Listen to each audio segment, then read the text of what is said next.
Before we begin, don't forget to like, share, and subscribe to our channel for more in-depth true crime stories and investigations. Your support helps us bring these important stories to light. Peter Norris Dupas, his name sends shivers down the spine of Australians who remember the trail of destruction he left in his wake. A man whose charm masked a monstrous nature, Dupas is one of Australia's most reviled serial killers. This is the harrowing story of his life, his crimes, and the relentless pursuit of justice by law enforcement and the victims' families. Born on July 6, 1953, in Sydney, Australia, Peter Dupas seemed like an ordinary boy from a middle-class family. But early signs of a troubled mind began to surface. As a child, he exhibited antisocial behavior, and by his teenage years, these tendencies escalated into violence. At the age of 15, Dupas committed his first known assault on a woman. This was just the beginning of a chilling pattern of behavior that would escalate over the decades. Dupas' crimes followed a disturbingly consistent trajectory, targeting women, often strangers, and inflicting unimaginable harm. His obsession with violence against women became the hallmark of his offenses. Despite multiple arrests and convictions, Dupas repeatedly reoffended, exploiting opportunities to carry out his twisted desires. One of Dupas' earliest and most heinous crimes occurred in 1974, when he brutally attacked a woman in her home. The attack left the victim with lifelong trauma, and Dupas was sentenced to 12 years in prison. However, this sentence did little to deter him. Upon his release, Dupas quickly returned to his violent ways, proving that incarceration alone could not rehabilitate him. As the years went by, Dupas' crimes became even more horrifying. In 1997, the murder of Margaret Marr shocked the nation.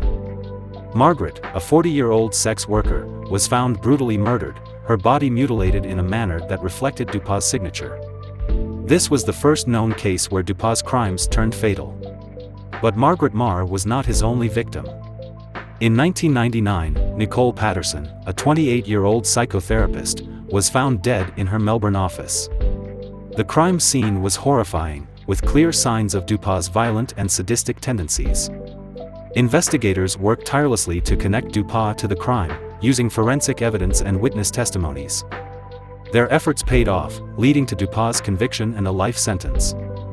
Unfortunately, Nicole Patterson was not Dupas' final victim. In the same year, he was linked to the murder of Marcina Halvages, a 25-year-old who was visiting her grandmother's grave at Fauner Cemetery. Marcina's death was particularly haunting, as it underscored Dupas' willingness to strike at random and in public spaces. Her family's grief and determination for justice became a rallying cry for the community. What made Peter Dupas so dangerous was not just the brutality of his crimes but also his ability to deceive. He often appeared polite and unassuming, a facade that allowed him to gain the trust of his victims. But beneath this exterior lurked a predator, driven by dark compulsions he could not, or would not, control. The investigation into Dupas' crimes was a monumental effort. Detectives worked tirelessly to connect the dots, piecing together a timeline of his movements and matching forensic evidence to his victims. Advances in DNA technology played a crucial role, helping to solidify the case against him. As the evidence mounted, it became clear that Dupas was not just a repeat offender, he was a serial killer. In court, Dupas showed little remorse. His cold demeanor and refusal to cooperate only deepened the anguish of the victims' families. Despite his attempts to deny responsibility, the evidence was overwhelming. He was convicted of multiple murders and sentenced to life imprisonment without the possibility of parole. Today, Peter Dupas remains behind bars, a chilling reminder of the horrors he inflicted on his victims and their families. His case has sparked ongoing debates about the justice system, the effectiveness of rehabilitation, and the need for better protection of vulnerable individuals. The story of Peter Norris Dupas is not just one of tragedy, it is also a testament to the resilience of those who sought justice.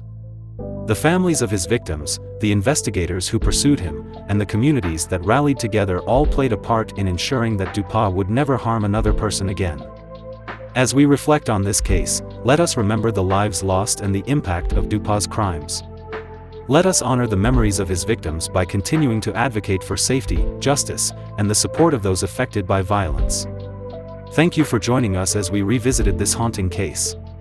If you found this story compelling, please like, share, and subscribe to our channel for more in-depth true crime stories. And as always, stay safe.